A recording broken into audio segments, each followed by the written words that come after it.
ভাই এই গরুটা যে আপনি কুরবানি দিতে পারতেছেন এতে কিন্তু লাখ কোটি শুকরিয়া আল্লাহর দরবারে। ও এই গরুটা তো মনে হয় আমার থেকে বড় হবে তাই না?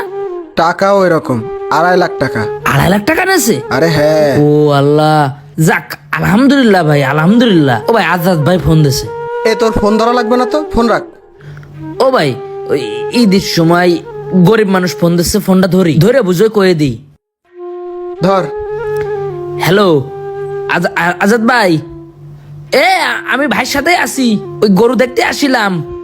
ওই ঈদের দিন সকালবেলা গরু নিয়ে যেতে হবে, তা ভাই গুলো যে আয় গরুটা দেখাই নিয়ে আসে আর বাড়িটা চিনোই দিয়ে আসি, তাই আইসি।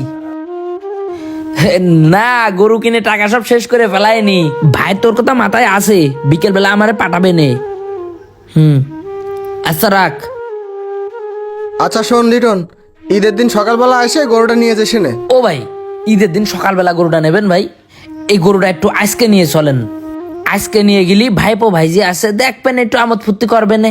তাছাড়া গরুটা 2 দিন পোষাও হইলো। শোন, এই গরু যদি আমি এখন নিয়ে যাই নিম্নে 20 কেজি ওজন কমে যাবে আর 5,000 টাকার মিনিমাম খাবার কেনা লাগবে। ওসব আমি পারবো না। তুই সুন্দর মতো সকালবেলা আসবি, এসে গরুটা নিয়ে চলে যাবি, ঠিক আছে? ও ভাই এই কথা করছেন কি জন্য ভাই? আল্লাহরে খুশি করার জন্য কুরবানি দিচ্ছেন। আল্লাহ কইছে বান্দা তুমি তোমার প্রিয় জিনিসটা কুরবানি দিবা আমার জন্য। তাহলে আল্লাহ প্রিয় জিনিস কুরবানি দিতে কইছে, এই গরুটা প্রিয় হবে 2 দিন পুষলি, বাড়ি 2 দিন পোষা হলেই এর প্রতি মায়া বাড়বে। তা না যদি নিয়ে পারি দাঁত তলে দিয়ে দেন, তাহলে তো মায়া বাড়লো না ভাই। সেই হিসেবে আজকে নিয়ে যাওয়া উচিত আমি মনে করি। এখন আপনি কি করছেন ভাই? তোর কাছ থেকে কি জ্ঞান নিতে হবে আমার? এখন এমনি জ্বালায় বাঁচতেছি না। তুই চল দিন, ঈদের দিন সকালবেলা এসে গরুটা নিয়ে যাস, চল। এই দিন এসে নিয়ে যাবেন তাহলে ভাই, থাক। হ্যাঁ বাহ, ঢক আছে গরুটার। আবার একটু নাইমবার কাছে ফোন দে। আরে নাইমবারে ফোন দিছি, নাইম ভাই ফোন রিসিভ করতেছে না। আরে বিকেল বেলা দেখা করার কথা, তা টাকা যে দেবে এই কথাটা শোন দিন। আরে আমার এই ব্রয়লার হাউস ইতে ও যে প্রতি সপ্তাহে 5 কেজি 10 কেজি করে মুরগি নিয়ে যায়, টাকা দেয় মাঝে মাঝে। আর এই লাস্ট 2 সপ্তাহে তার কোনো দেখাই নেই। আমিও 15,000 টাকা পাই, আমার 3 মাস ধরে ঘুরোচ্ছে, আজকে দেবে কালকে দেবে এরকম করতেছে। এখন ভাই তুই কদিন কি করা যায়? কি করা যায় মানে? এখনই ওর বাড়ি চল, বাড়িতে ধর্নাতে পড়ে না থাকলি এই টাকা পাওয়া যাবে না। ভাই আপনি আমার কাছে 4 লাখ টাকা রাখিছেন দিনা দিতি, সেখান থেকে 2.5 লাখ টাকা নিয়ে যায় গরু কিনেছেন, তাহলে থাকলো কত? 1.5 লাখ টাকা।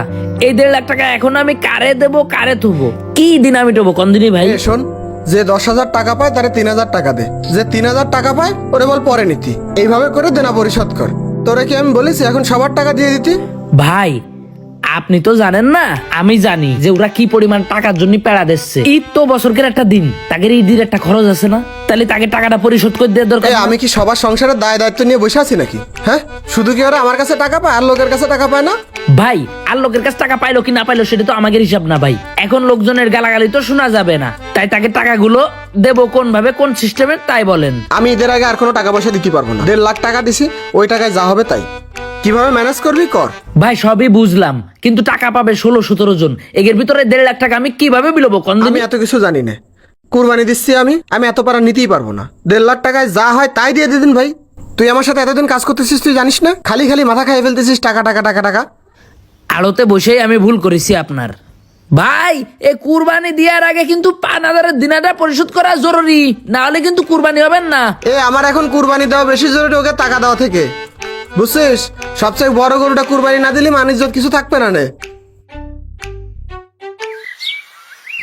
পাই তোকের কাছে 15,000 টাকা দিলি, 3,000 টাকা। এই 3,000 টাকায় কিভাবে ঈদ চালাবো?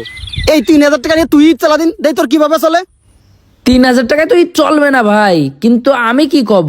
নাইম ভাই কচ্ছে তোরা কি খালি আমাদের কাছে টাকা পাইস, আমাদের জন্য ঈদ আটকে রয়েছে, অন্য জায়গায় টাকা পাইস না, তাকে টাকা নিবি না তোরা? এই কথা বলতেছে, আমি কি করব? তাহলে তুই কি করবি যখন? এ জায়গায় কি করতে আসিস এখন? তুই রাগিস না ভাই, 1.5 লক্ষ টাকা 17 জনে ভাগ করে দিতে কয়েছে, এখন কারে দেবো কারে থবো?